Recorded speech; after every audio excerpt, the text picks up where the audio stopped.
A Lady Cyclist's Guide to Kashgar is the story of two women. Evangeline, she's in a desert in China, 1920s, with her bicycle. She sees a local woman on the floor in the throes of giving birth. The woman dies and Evangeline ends up holding the baby and her bicycle. Frieda is in modern-day London. She's in her flat on her own and she hears a noise outside. When she looks out through the peephole, there's a man there. She doesn't know why he's there, but she gives him a blanket. When she opens the door in the morning, there is a message left for her on the wall, beautiful feathers interconnected with some Arabic words, and she doesn't know why. The story follows the two narratives and looks at the connections between them.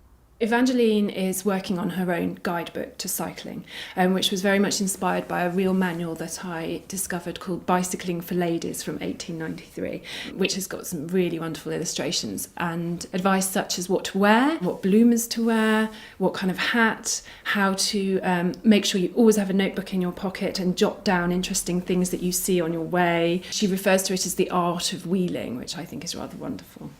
I love my bicycle. It's a 1964 BSA. A lot of the book grew from cycling meanderings around. My character Evangeline, she goes to the most remote city in the world.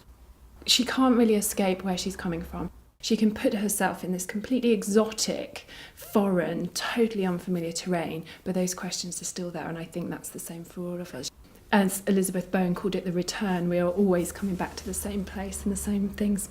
It's 28 hours flight from London to Kashgar, very remote. When I got there, there was an uprising happening. The clicking on the phone made me realise that I was in fact being bugged. I think that the authorities thought that I was a spy. Why else would I be wandering around with a notebook, English style, with a great big huge floppy hat on? The consulate contacted me and I was very swiftly ejected from Xinjiang province. And all of that fed into my character Evangeline, who was in a similar uprising but in 1920. So I could draw on that feeling of isolation and the intense feeling of being alone, stranger, a tourist, in a situation that they don't understand and trying to get out.